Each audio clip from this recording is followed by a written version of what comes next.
MJ Movie Reviews back again with another happy Halloween horror movie review.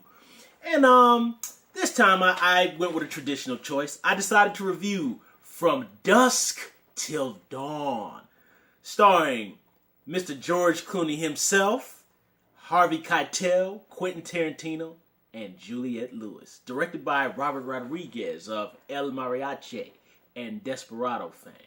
Boy, oh boy. From Dusk Till Dawn, another film I have fond teenage memories with. This film was actually released when I was in the 8th grade in middle school. And, of course, some background on it. Of course, Robert Roderiguz was, I think Desperado had just come out the year before. So I think at this time he had only had two, known, whatever you want to call it, independent / studio movies under his belt.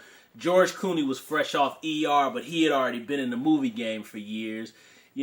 Facts of Life, which of course, I didn't even realize that was George Clooney on the Facts of Life, because I used to watch the Facts of Life when I was a kid too. Years later when they did those Remember Back Then type of specials.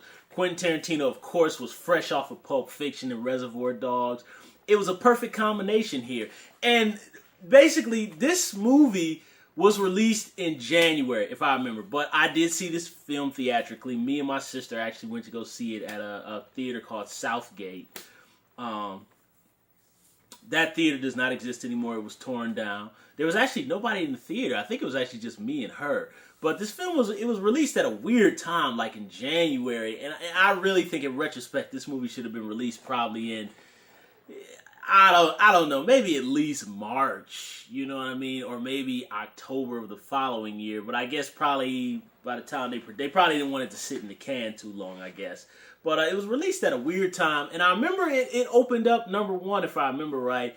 And I think then it kind of faded, which I think is totally unfair. I mean, I loved the movie when I saw it when I was 14 years old. And upon rewatching it now, I still love the film now.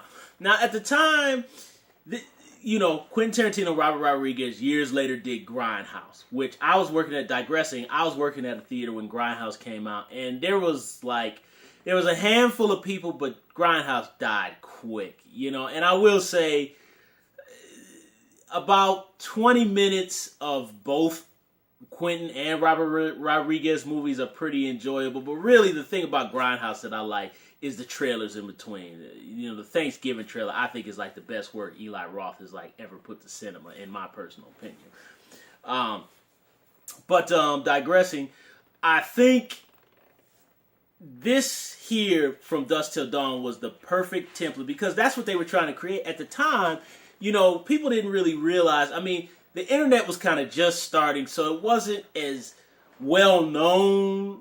And Robert Roderiguz and Quentin Tarantino were much younger, and they were fresh off both their movies. So, by the time Grindhouse came out, everybody knows their shtick. But then, From Dusk Till Dawn was a fresh kind of take on a 90s fresh take on a Grindhouse movie. And I think this was the perfect balance. I mean, you got Harvey Keitel, who's almost unrecognizable in this movie. And the thing about Harvey Keitel is, he's such a brilliant actor. He can really play this sympathetic preacher dude and be dominated by George Clooney on screen, which, if you got Harvey Keitel from Reservoir Dogs or Harvey Keitel from Bad Lieutenant, he would never be dominated by George Clooney and Quentin Tarantino on screen. That would just never happen.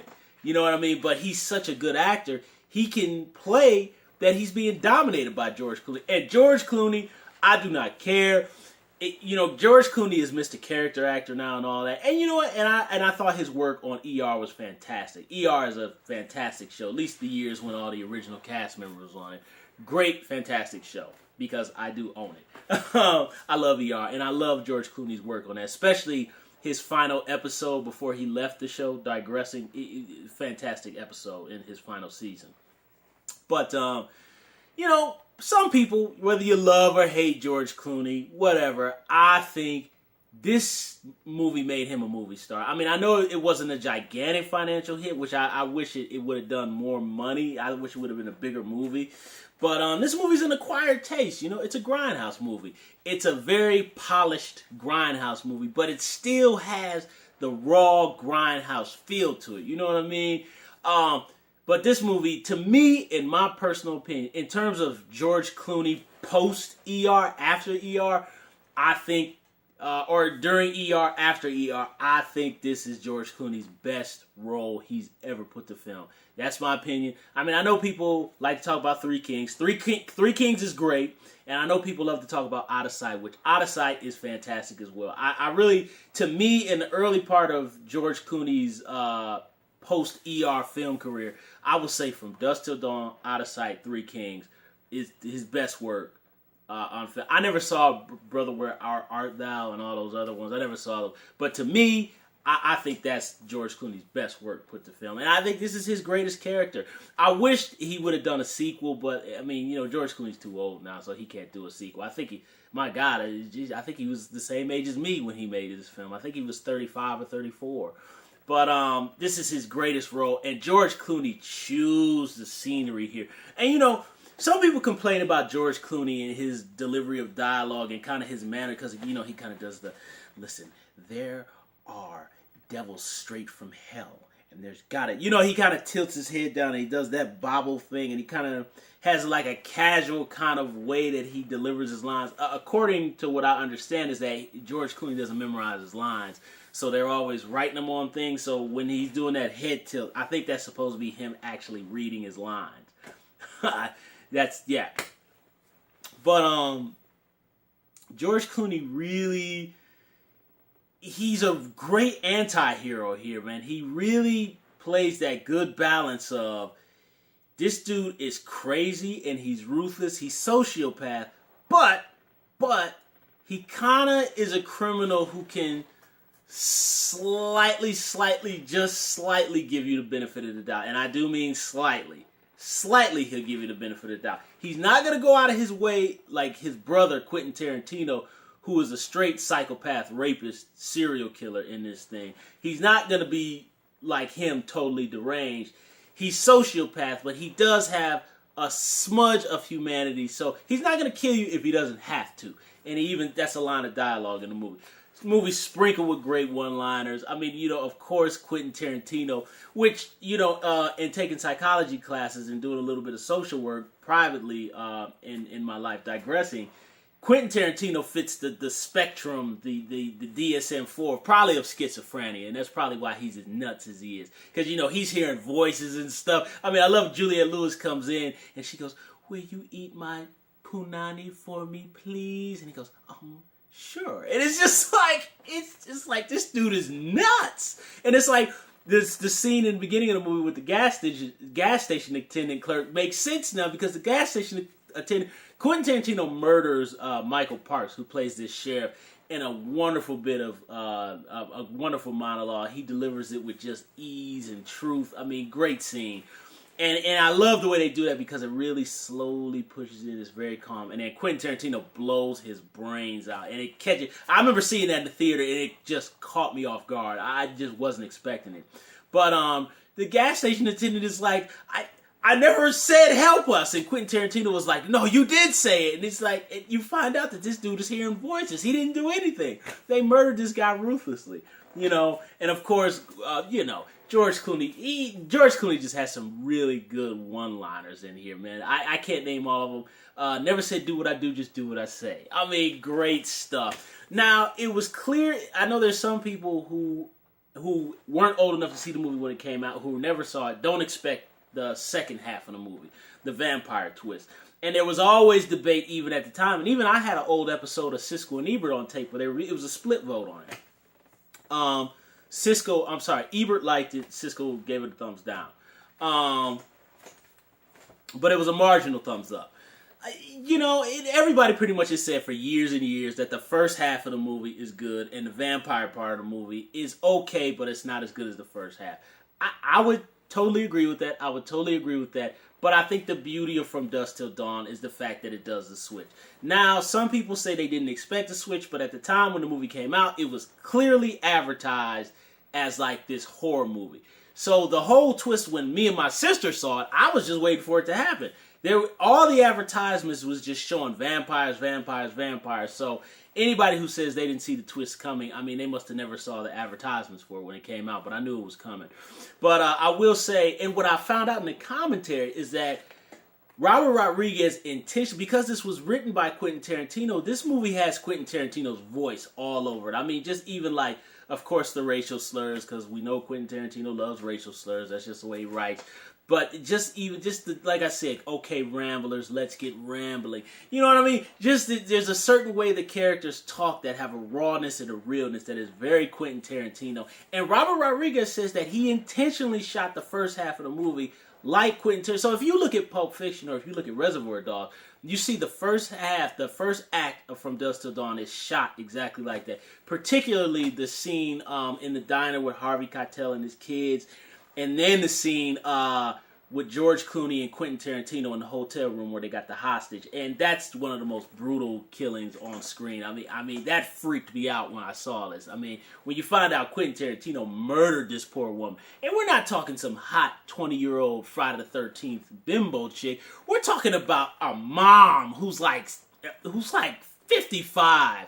I mean, and we're not talking like you come in the room and you just see an arm on the ground. I mean, you're seeing like blood splatters, and that scene is so effective. I thought it was so disturbing. When you see that scene in the theater, when George Clooney opens the door and it does the little of the blood everywhere, and it's slowly, the surround sound, I still remember the surround sound of the theater, how I just kind of had this, and to hear that with those flashes, it was a very chilling. That whole hotel scene is creepy and chilling, very effective.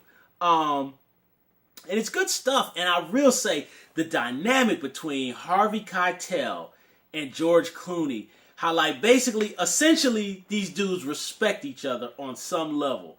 You know, George Clooney respects Harvey Keitel because, like, this dude has lost his wife, he's got his kids, but he's a man of God and he sticks to his guns. George Clooney respects that. Harvey Keitel kind of, I don't want to say so much he has a respect for George Clooney, but there's an understanding that he's protecting his family, so they meet on that level. And they have a good back and forth. I love the scene where George Clooney is asking him about how his wife passed away, and they're going back and forth. It's dynamite. I mean, it's a dynamite scene in this Grindhouse movie. And that's the beauty of From Dusk Till Dawn.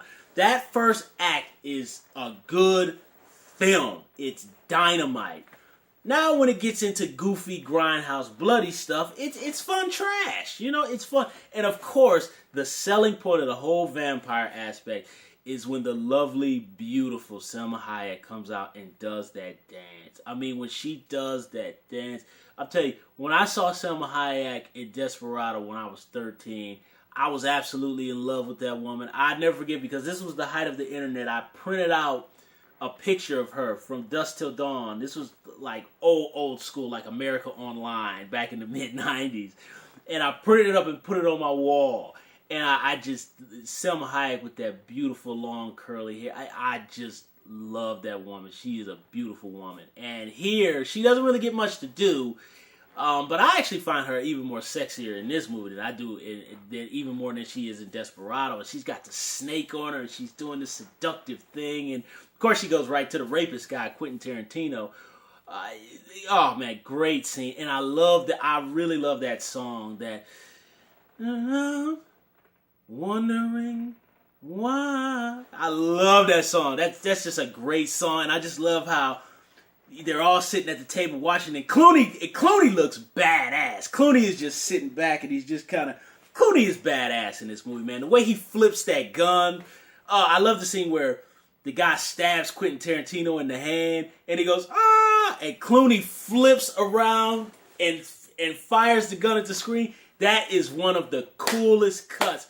And I love how this movie is cut like it's really more kind of cut like an early 90s Van Damme action picture. Remember how in Van Damme, remember how in Van Damme's action pictures, it would show punches from like 3 different camera angles, or it would go like, bow, bow, and it would come simultaneously seconds. That's how the action is cut in this, and I like that. It's cut like an action film and a horror film. So it's kind of actiony with George Clooney flipping the gun, and coincidentally, Tarantino and George Clooney kind of mirror Travolta and Sam Jackson in Pulp Fiction with their black outfits. They look badass, man. But the way Clooney flips that gun, that 44, oh, it's great, man. This movie, it's just a fun flick, man. You know, if there's any place that I think it kind of does suffer a little bit, it maybe kind of suffers in the fact that it's a little bit too simplistic, and that I think I kind of do agree with Siskel and Ebert's review. You guys might be able to find it on the internet, on YouTube, but I kind of do agree with the fact that, you know, it actually really could have been a better movie, but they were shooting for like just a basic grindhouse movie, and I think they achieved it. And I like the fact that the grossness is perfectly balanced. It's not too much, but it's enough to shock you and keep you involved. And it's balanced. I think by the time they got to Grindhouse, Planet Terror, and Death Proof, I think just took the grossness just too far. Now, don't get me wrong.